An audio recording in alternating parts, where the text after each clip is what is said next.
پہلا واقعہ ہے سیدنا ابراہیم علیہ نبینا علیہ الصلوۃ والسلام کا، آیت 258 میں، الم تر الی الذی حاج ابراہیم فی ربہ، کیا تم نے اسے نہیں دیکھا جس نے جھگڑا کیا ابراہیم کے ساتھ ان کے رب کے بارے میں، ان آتاہ اللہ الملک، اس بات کے اوپر کہ اللہ نے اسے بادشاہی دی تھی۔ یہ نمرود کا ذکر آ رہا ہے اور اللہ تعالیٰ نمرود کی بادشاہی کو اپنی طرف منسوب کر رہا ہے، اس کی ملوکیت کو، کہ ہم نے اسے اس لیے ملک دیا تھا کہ وہ ہمارے مقابلے پہ کھڑا ہو جاتا اور ہمارے پیغمبر سے ہماری ذات کے بارے میں جھگڑا کرنا شروع کر دیتا۔ لہٰذا یہ جو لوگ کہتے ہیں نا جی کسی کو بادشاہ اگر بنایا گیا تو وہ اللہ نے اسے حکومت دی ہے نا، تو وہ اللہ نے حکومت تو فرعون کو بھی دی، نمرود کو بھی دی، اور اللہ نے حکومت ابو بکر، عمر، عثمان و علی کو بھی دی، لیکن زمین آسمان کا فرق ہے، دونوں طرف اللہ نے حکومتیں دی ہیں۔ سورہ ال عمران میں ہے کہ یہ ملک اللہ کا ہے، اللہ جسے چاہتا ہے ملک دیتا ہے، جس سے چاہتا ہے چھین لیتا ہے۔ پھر اللہ تعالیٰ نے صاف فرمایا وَتُعِزُّ مَن تَشَاءُ وَتُذِلُّ مَن تَشَاءُ، جسے چاہتا ہے عزت دیتا ہے، جسے چاہتا ہے ذلیل کرتا ہے۔ کئی لوگوں سے حکومت لے کے ان کو عزت دے دیتا ہے، حسین ابن علی، اور کئی لوگوں کو حکومت دے کے ذلیل کر دیتا ہے، یزید ابن معاویہ۔ اللہ کہتا ہے میں دیتا بھی ہوں اور لیتا بھی ہوں، اور عزت بھی دیتا ہوں اور لیتا ہوں۔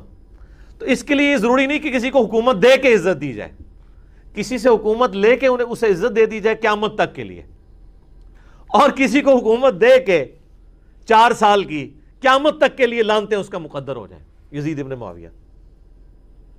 تو یہ اللہ کی مرضی ہے۔ تو اللہ تو ماتا ابراہیم سے جھگڑا کیا نمرود نے اس بات کے اوپر کہ اللہ تعالیٰ نے اسے ملک دیا تھا، بجائے کہ وہ ابراہیم کی بات مانتا۔ اذ قال ابراہیم ربی الذی یحیی ویمیت، جب ابراہیم نے اسے اللہ کی طرف بلاتے ہوئے کہا کہ میرا رب وہ ہے جو زندہ کرتا اور مارتا ہے، ایمان لا اس رب کے اوپر۔ قال انا احیی و امیت، اس نے کہا یہ زندہ کرنا اور مارنا یہ تو میں بھی کر لوں گا، لیکن اگے کہانی کرائی، جس طرح مولوی بھی کہانی کرا دینے۔ آپ انہیں کہنا کہ یہ بات کا حوالہ کہیں تو اور سے اور بات کر دیتے ہیں، وہ بات ہی کچھ اور ہو رہی ہوتی ہے، اس کا جواب کچھ اور دے دیتے ہیں۔ تو اس نے بھی یہی کہانی کرائی، اس کی ڈیٹیل قرآن نے سکپ کر دی ہے، لیکن وہ ہمیں روایتوں کے اندر ملتا ہے کہ اس نے 2 قیدی منگوائے، ایک قیدی وہ تھا جس کے لیے سزائے موت کا حکم تھا، اور دوسرا قیدی وہ تھا جس کا جرم ثابت نہیں تھا۔ اس نے کیا کیا کہ جس کو سزائے موت تھا اس کو چھوڑ دیا اور دوسرے قیدی کو سزائے موت دے دی۔ اس نے کہا دیکھو میں بھی زندگی دیتا ہوں اور موت دیتا ہوں، حالانکہ یہ کہانی کرائی تھی اس نے۔ اس زندگی موت دینے سے مراد یہ تو نہیں تھا، لیکن اب 2 طریقے ہیں، ایک تو ہے کہ اب ایک جاہل آدمی سے آپ کا واسطہ پڑ گیا تو اب آپ اس کو ہینڈل کس طرح کریں گے۔ حضرت ابراہیم علیہ السلام نے کہا یار چھوڑو اس ٹاپک کو، اس سے پیچھے ہٹ کے آپ نے اگلی دلیل رکھی، کیونکہ اب اس کو یہ بات منوانا مشکل تھا، کیونکہ وہ اب اپنے اس جاہلیت کے اوپر اترا ہوا تھا۔ تو جب کوئی شخص جاہلیت کے اوپر اترا ہو پھر اس کے سامنے دلیل بھی ایسی رکھی جاتی ہے جس کو کہتے ہیں پھکی والی دلیل۔ اللہ تعالیٰ نے پھر وہ ابراہیم علیہ السلام کو کیا دلیل سکھائی؟ قال ابراہیم فإن اللہ یأتی بالشمس من المشرق، تو ابراہیم نے کہا کہ پر دیکھو کہ بے شک میرا اللہ تو وہ ہے جو نکالتا ہے سورج کو مشرق سے، فأتی بہا من المغرب، تو اگر رب ہے نا تو مغرب سے نکال کے بتا۔ اب یہ لٹریچر کی زبان میں بات ہو رہی ہے، سائنٹیفک لینگویج میں نہیں بات ہو رہی، یعنی ود رسپیکٹ ٹو زمین، جو ہم زمین پہ ایک بندہ آبزرو کرتا ہے۔ میرے پچھلے دنوں ویڈیو بھی ریکارڈ ہو چکی ہے زمین ساکن ہے کے حوالے سے، اس میں نے بتایا تھا کہ یہ جو علماء کہتے ہیں زمین ساکن ہے اور قرآن سے ثابت کرتے ہیں، غلط رزلٹ نکالتے ہیں۔ اور اسی جگہ میں نے جو غیر مسلموں نے مسلمانوں پہ قرآن کے اوپر اعتراضات کیے ہیں کہ جی سورج تو کبھی غروب ہی نہیں ہوتا، تو اس پہ میں نے پھر دلیل دی تھی کہ بھئی آج بھی امریکن اخباروں کے اوپر بھی سن سیٹ اور سن رائز لکھا ہو جاتا، تو پھر امریکہ کو بھی نہیں ابھی تک پتا کہ سورج نکلتا اور غروب نہیں ہوتا، تو وہ کہیں گے نہیں وہ تو ہم لٹریچر کی زبان میں بات کر رہے ہیں جو ہم آبزرو کر رہے ہوتے ہیں۔ تو یہاں پہ بھی آبزرویشن ہے۔ تو اللہ تعالیٰ فرماتا ہے فَبُہِتَ الَّذِي كَفَرَ، ہکا بکا رہ گیا وہ کافر۔ اس کے جواب میں کہاں سے نکال سکتا تھا وہ؟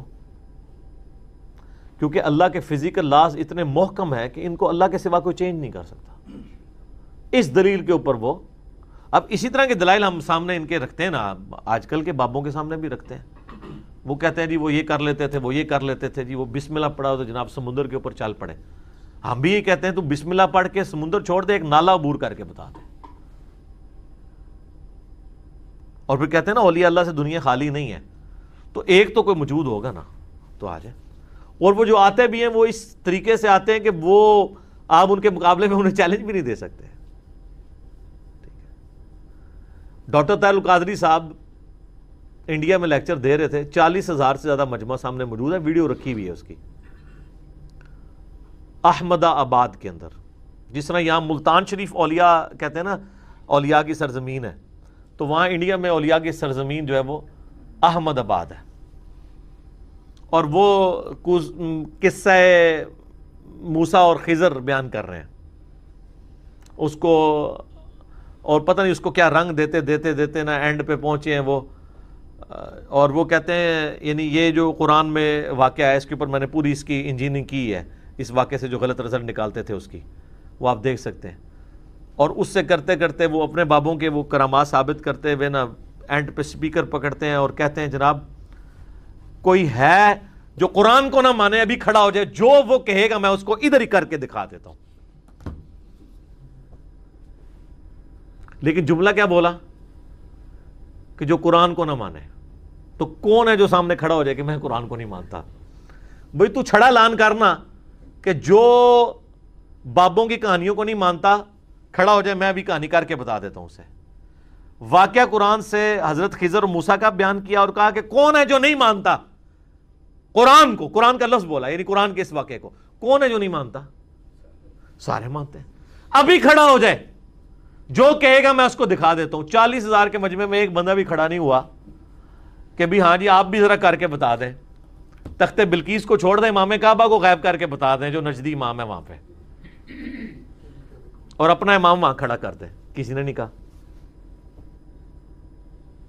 یہ تو یہی کہتے ہیں نا نجدی امام ہے.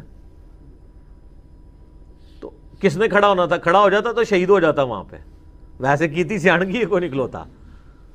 تو اس طرح کے وہ دلائل کو پکڑ کے نا تو اس طرح کرتے ہیں. اب یہاں پہ حضرت ابراہیم علیہ السلام بھی دیکھیں سب چیزوں کو اللہ کی طرف منسوب کر رہے ہیں. اپنی طرف انہوں نے کہیں نہیں دعویٰ کیا کہ میں زندہ کرتا ہوں مارتا ہوں، یا میں مشرق سے سورج نکال کے بتاؤں گا. حضرت عیسیٰ کا بھی ذکر آیا تو ساتھ بِإِذْنِ اللہ آیا.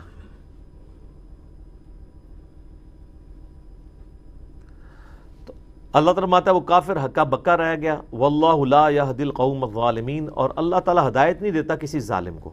یعنی ہکا بکا رہ گیا، گل پھر بھی کو نہیں منی. جس طرح یہاں پہ لوگ کہتے ہیں جی دسو جی کتنے لکھے ہے، دکھا دو پھر ہیں، مندے پھر بھی کوئی نہیں. تو یہ کافروں والا ایٹیچیوڈ آج بھی اسی طریقے سے ہے.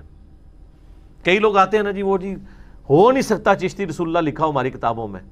تو پہلے تو میں دکھا دیا کرتا تھا، اب نہیں دکھاتا. میں کہتا ہوں میرے بھائی چھوڑ دیں، پہلے یہ بتائیں ہم دکھا بھی دیں تو کیا ہوگا؟